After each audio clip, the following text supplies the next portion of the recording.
हो, मग त्यात तुम्ही पण समजून घेतलं पाहिजे ना. जगातली सगळ्यात मोठी घडामोड, ज्याच्याकडे अख्ख्या जगाचं लक्ष आहे, जवळजवळ महायुद्ध संपवण्यासंदर्भात अमेरिका, इस्रायल, इराण हे 3 राष्ट्र आणि इतर काही प्रमुख राष्ट्राचे लोक इस्लामाबाद टॉक म्हणून जो काय करार होतोय तिकडे आले. पण आश्चर्य वाटलं की त्या संदर्भात जे स्वागताचे होर्डिंग्स आहेत किंवा प्रसिद्धीची जे मटेरियल, त्याच्यावरती तिकडल्या प्रधानमंत्र्याचा फोटो नाही, तिकडल्या इतर राजकारण्यांचे फोटो नाही. एक आदर्श असं चित्र दिसलं पाकिस्तानमध्ये. खास करून जर अशा प्रकारचा इव्हेंट भारतामध्ये असता तर काय असतं, सगळ्यात आधी भारतीय जनता पक्षाच्या लोकांनी होर्डिंग लावले असते. सगळ्यात आधी असं कमळ वगैरे टाकून, मग मोदी, मग तिकडला आमदार, तिकडला खासदार, आणि अख्खं रंगून टाकलं जणू काय टॉक आम्हीच करतो आहोत. ब्रिक्स असेल, काय ते G20 वगैरे ते असेल.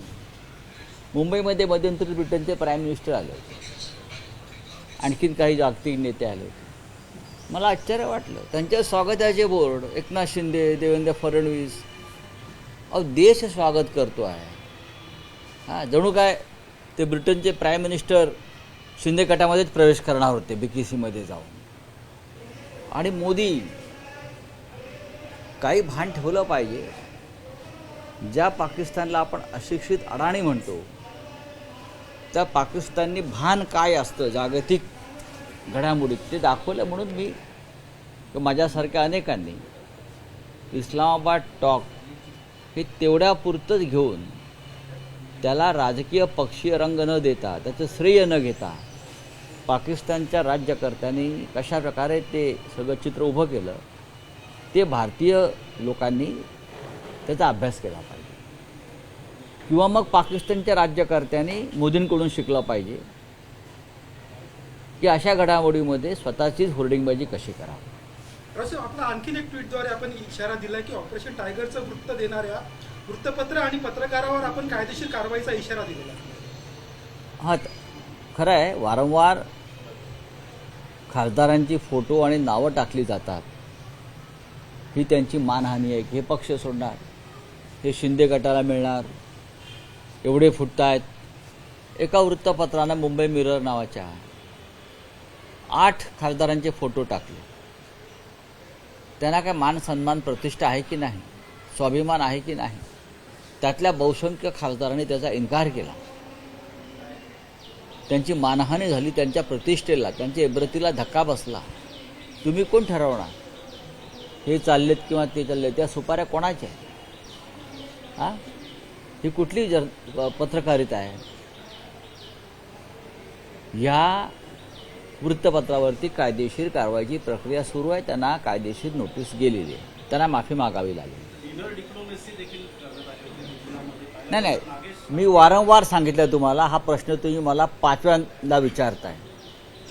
5व्यांदा. मी त्याला डिनर डिप्लोमसी मानत नाही. एका केंद्रीय मंत्र्याने जेवण ठेवलं, त्याला सगळे खासदार गेले.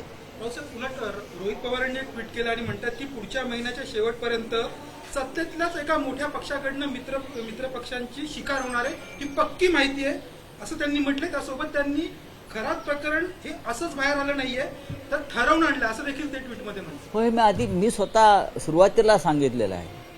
खरात बाबाचं प्रकरण साधं नाहीये, त्याला राजकीय अँगल आहे. खरात बाबाच्या स्टेटमेंटमध्ये पोलिसांनी ज्या गोष्टी नमूद केलेल्या आहेत किंवा ज्या उगाळून घेतलेल्या आहेत त्या अत्यंत महत्त्वाच्या आहेत. जसे कोण किती मिनटं बोललं, कोणाशी बोललं, ही अत्यंत गोपनीय माहिती असते. पण मुख्यमंत्री कार्यालयांच्या मदतीनं ती माहिती बाहेर आली. कोणाला तरी ती माहिती बाहेर काढायची आहे की खराशी कोणते नेते कधी किती मिनटं किती वेळा बोलले ही अत्यंत गोपनीय माहिती आहे. CDR वगैरे वगैरे वगैरे ती कुणाशी कोणाच्या व्हॉट्सअपवरती सहज पाठवत नाही. मला जे काय कळतं, जे काय आम्ही इतके वर्ष पत्रकारिता आणि राजकारणामध्ये काम केलेलं आहे त्यानुसार ही माझी माहिती आहे. CDR मला मिळणार नाही. मी खासदार आहे इतके वर्ष, मला कोणी देणार नाही किंवा माझ्या व्हॉट्सअपवर कोणी पाठवणार नाही.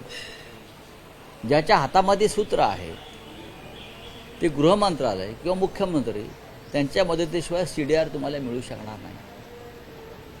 त्याच्यामुळे जे ते म्हणतायत ते सत्य आहे की खरात बाबाच्या माध्यमातून अनेक गोष्टी उघड केल्या जातात. खरातच्या खांद्यावर बंदूक ठेवून शिकार कोणाची करायची असं रोहित बघा, पवारांना खरात संकेत द्यायचे. एक शिकार लक्षात कोणाची होणार? बघा, खरातचे खांदे म्हणजे काय असे महान खांदे नाही आहेत, एका ढोंगे बुवाचे खांदे आहेत. पण या ढोंगी बुवाच्या पायाशी चरणाशी बसून फडणवीस मंत्रिमंडळातले काही मंत्री, राजकारणी, अधिकारी जे का उपद्व्याप करत होते त्याची माहिती समोर आली का आपोआप सगळ्यांचे बळी जातीलच. फडणवीस हे देवेंद्र फडणवीस हे अशा बाबतीमध्ये त्यांचा तो छंद आहे बळी घेणं हा. सुधाकरराव नायकांचं एक वाक्य होतं, शिकार टप्प्यात आले की बार उडवायचा. फडणवीस म्हणजे सुधाकरराव नाईक नाही, पण त्यांना अशा प्रकारच्या शिकारीचा नाद आहे. सरकारकडे अनेक पुरावे आहेत, जेलमध्ये आयुष्यभर राहतील असे पुरावे सरकारकडे आहेत. कोणाचे? खरात संदर्भातले पुरावे. बघा, आता खरात हा विषय मागे पडला आणि खराच्या माध्यमातून जे शिकार होणार आहे ते विषय महत्त्वाचे आहे. खरातचं काय होणार आहे सगळ्यांना माहिती आहे. खरात फाशीवर जाईल, खरातला जन्मठेप होईल, या सगळ्या गोष्टी सोडून द्या. खरात फाईल्समधून ज्या गोष्टी पुढे येणार आहेत किंवा ज्या कागदावरती उतरलेल्या आहेत पोलीस तपासात, जे अत्यंत गोपनीय अद्याप तरी आहे, त्यानंतर जी वादळ येणार आहे ते महत्त्वाचं. रोहित पवारांनी तर टाळी तक्रार पण केलेली दिली. आहे बीडच्या एका व्यक्तीने की सुनेत्रा पवारांच्या जीवाला धोका आहे. नाही नाही, ठीक आहे, बोला. छगन भुजबळांचं क्या है उसमें? इस्लामाबाद टॉक्स हो रहा है पाकिस्तान में, विश्व के लिए बहुत महत्वपूर्ण, और पूरा विश्व जहां देख रहा है इस्लामाबाद में क्या हो रहा है. क्या युद्ध रुकेगा? क्या सीज फायर की अवधि बढ़ेगी? क्या समझौता होगा?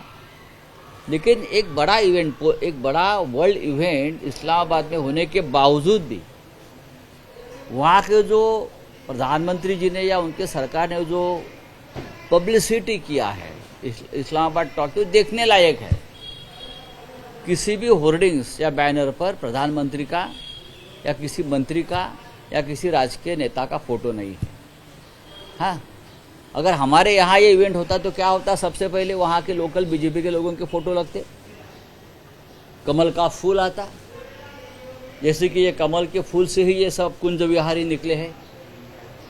हाँ, फिर ये पूरे एयरपोर्ट से लेकर जहाँ तक ये गेस्ट जाएंगे होटल या आसपास, वहाँ पूरा वो रोड्स पूरा भर देते BJP BJP BJP, Modi Modi Modi. Mumbai में बीच में आए थे ब्रिटेन के प्राइम मिनिस्टर और कुछ लोग आए थे, तो देवेंद्र फडणवीस, एकनाथ शिंदे, उनके पार्टी के लोग, इतने बड़े बड़े होर्डिंग. यार आपके संबंध क्या है? ये एक नेशनल इंटरनेशनल इशू है, आप स्वागत कर रहे हो उनको. इसलिए बोला आप जाकर देखिए, इस्लामाबाद टॉक चल रहा है, पूरा वर्ल्ड देख रहा है वहाँ क्या हो रहा है. किसी एक राजनेता का फोटो वहाँ नहीं है, ना प्रधानमंत्री का, ना किसी मंत्री का, ना सत्ताधारी पार्टी का.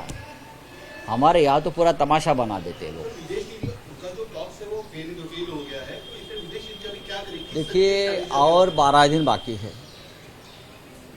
मुझे लगता है 2 वीक्स का सीज फायर का जो मुदत है, और 12 दिन 13 दिन बचे हैं ना, 10 दिन बचे हैं ना. मुझे ऐसा लगता है टॉक फेल नहीं होगा, ये बातचीत आगे चलती रहेगी और डेफिनेटली उससे कुछ ना कुछ हल निकलेगा. अमित शाह का बदला ये बयान आया हुआ है, आप किस तरह से देखते हैं? क्या बदला, अमित शाह ने कहा है बदला लेंगे. किसका बदला लेंगे? किसका बदला लेंगे? आपके हाथ में और है क्या? जब तक आपके पास सत्ता है, ईडी सीबीआई है, पुलिस है, तब तक आप ये भाषा करते रहेंगे। ये कोई एक सभ्य गृह मंत्री की भाषा नहीं है। ये भाषा किसकी है? ये भाषा गुंडे की है। राहुल गांधी ने कहा है कि बीजेपी और आरएस संविधान को खतरा है सबसे बड़ा, इस बात में क्या कहना? क्या कहेंगे? राहुल गांधी सच बोल रहे हैं ना। हम देख रहे हैं देश में क्या चल रहा है। जिस तरह से पश्चिम बंगाल में लाखों लोगों का वोटों का अधिकार खत्म कर दिया, ये संविधान को खतरा है। आप विशिष्ट जाति धर्म के लोगों को वोट नहीं करने देते, जो इस देश के अधिकृत नागरिक है। ये खतरा है, संविधान का खतरा है। संविधान के खिलाफ आप काम करने जा रहे हैं। अहो सर, फडणवीस म्हणतात की पवारांचा आणि वारकरी विचारांचा काही संबंध नाही. ठीक आहे, तुमचा संबंध आहे ना. या देशामध्ये किंवा या जगामध्ये फक्त देवेंद्र फडणवीस आणि त्यांच्या लोकांचाच हिंदुत्वाशी संबंध आहे. बाकी सगळे लोक बाहेर जन्माला आले आहेत. फक्त भारतीय जनता पक्षाचे लोकच हिंदुस्थानात हिंदू म्हणून जन्माला आले असं त्यांना म्हणायचं आहे. बाकी आम्ही सगळे जे लोक आहोत, आम्ही सगळे ज्यांनी या महाराष्ट्रात हिंदुत्व रुजवलं आणि हिंदू म्हणून देवेंद्र फडणवीसांनाही जगायला शिकवलं बाळासाहेब ठाकरेंनी, ते आम्ही काही आता आमचं काय काम नाही. आता ते शंकराचार्य आहेत, ते शंकराचार्य आहेत ना. आता ते आपापल्या मठात बसून हिंदुत्वाचा विचार जो मांडतात, जो काय मांडतात आपल्याला माहिती आहे. ते जे हिंदुत्व मांडतात ते हिंदुत्व नाही. त्यांचं हिंदुत्व खराचं हिंदुत्व आहे. भाजपचं हिंदुत्व आहे खराचं हिंदुत्व आहे. भाजपचं हिंदुत्व तो कोणी अजून एक बुवा पकडला नाही, यंदे काय फंदे एरंडे, त्यांचं हिंदुत्व आहे, जे आम्ही कधीच स्वीकारलं नाही. चला, थँक्यू. एबीपी माझा, उघडा डोळे बघा नीट.